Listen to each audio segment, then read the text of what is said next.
Let's learn about personal pronouns in this video. Personal pronouns.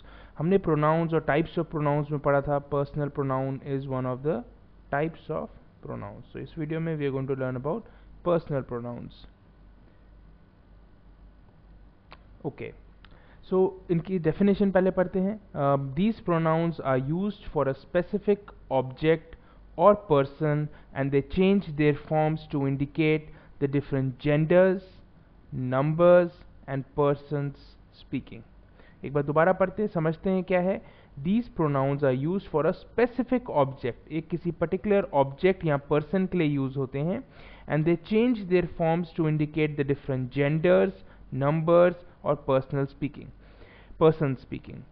तो इसका मतलब ये हुआ कि ये जो पर्सनल प्रोनाउंस होते हैं ये अपना फॉर्म बदलते हैं. आगे हम देखते हैं कैसे बदलेंगे, लेकिन किसके अनुसार बदलते हैं? जेंडर, नंबर या फिर जो पर्सन बात कर रहा है. जेंडर दो टाइप के होते हैं, हमें मालूम है, मेल या फीमेल, जिसे हम हिंदी में पुल्लिंग और स्त्रीलिंग कहते हैं, मेल और फीमेल. ये आपका जेंडर हो गया. नंबर्स वन और मोर, एक या एक से ज़्यादा. पर्सन स्पीकिंग क्या होता है इंग्लिश लैंग्वेज में? फर्स्ट पर्सन, सेकेंड पर्सन और थर्ड पर्सन. फर्स्ट पर्सन कौन होता है? फर्स्ट पर्सन जो होता है, जो पर्सन बात कर रहा होता है, द पर्सन स्पीकिंग. अब जैसे अगर मैं बात कर रहा हूं तो मैं फर्स्ट पर्सन हुआ.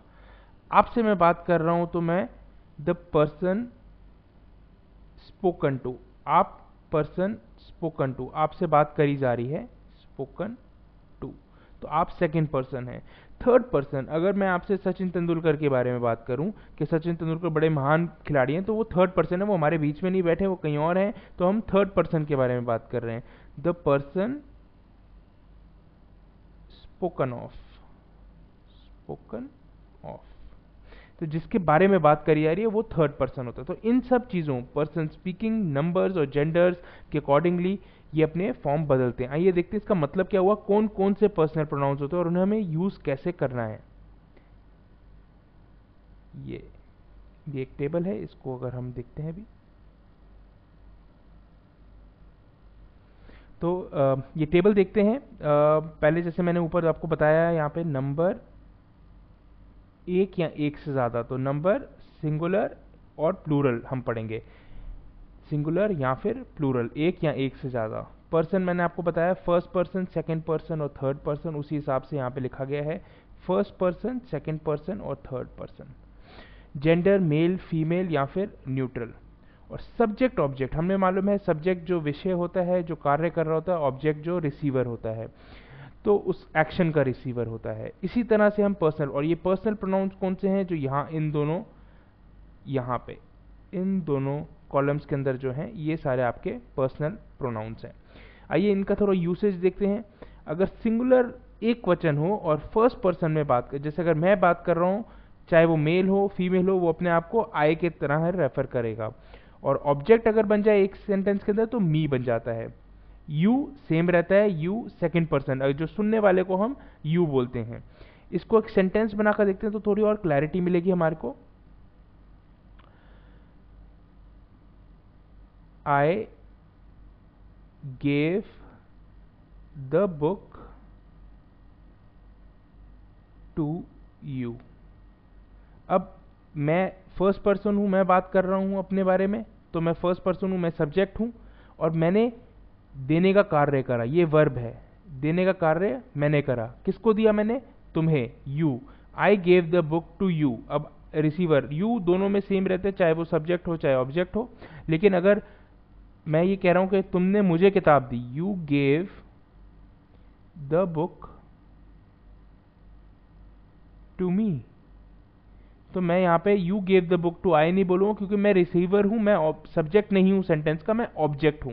तो मैं बोलूंगा you gave the book to me. तो इसी तरह आई और मी है पर्सनल प्रोनाउन, सिंगुलर के लिए ही है, लेकिन इसका यूसेज किस पे डिपेंड करता है? सब्जेक्ट या ऑब्जेक्ट पे. अगर सब्जेक्ट है तो आई, ऑब्जेक्ट है तो मी. उसी तरह यू दोनों में कॉमन रहेगा. देखते हैं, अगर थर्ड पर्सन है, हम अभी तक फर्स्ट और सेकंड पर्सन की बात करी, थर्ड पर्सन है तो मेल है तो हम ही कहेंगे, फीमेल है तो शी और न्यूट्रल है तो इट. उसी तरह उनका ऑब्जेक्ट बन जाएगा हिम, हर और इट. इनका भी एग्जाम्पल देखते हैं हम.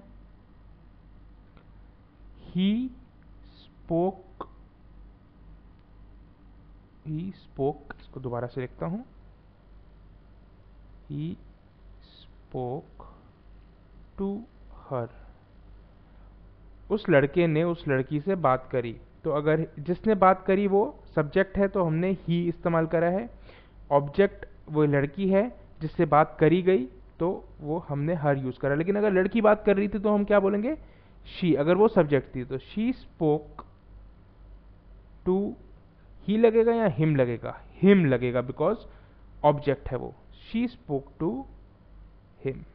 सो इसी तरह सब्जेक्ट और ऑब्जेक्ट पे डिपेंड करता है कि कौन सा पर्सनल प्रोनाउन लगेगा। इट दोनों में कॉमन है, न्यूट्रल के लिए, ऑब्जेक्ट्स के लिए यूज करा जाता है, जहां आप स्त्रीलिंग या पुल्लिंग नहीं, अगर न्यूट्रल चीजों के लिए बारे में बात कर रहे हैं, टेबल है, लैपटॉप है, कोई भी ऑब्जेक्ट है, तो आप इट का इस्तेमाल करेंगे। चलिए आगे देखते हैं। अभी तो ये था हमने सिंगुलर। अगर यही हम प्लूरल की बात करें तो जहां पे फर्स्ट पर्सन में हम लोग मैं की जगह हम बन जाता है, अगर एक वचन होता है हम बन जाता है, और हम को हम इंग्लिश में क्या बोलते हैं, वी। और अगर ऑब्जेक्ट हैं, अगर हम रिसीवर हैं किसी एक्शन के, तो हम क्या बोलेंगे, अस। उसी तरह यू हमेशा सेम रहता है, यू चाहे एक वचन हो, प्लूरल बहुवचन हो, वो सेम रहता है, वेदर इट्स सिंगुलर और plural, you remains constant and remains the same. Remember this carefully. And third person में हम देखते हैं ही, शी और इट तीनों ही सब्जेक्ट फॉर्म में दे बन जाते हैं, और ऑब्जेक्ट फॉर्म में तीनों ही देम बन जाते हैं। इसको एग्जाम्पल लिखकर हम समझते हैं।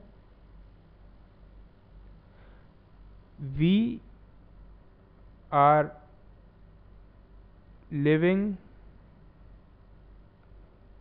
इन दिल्ली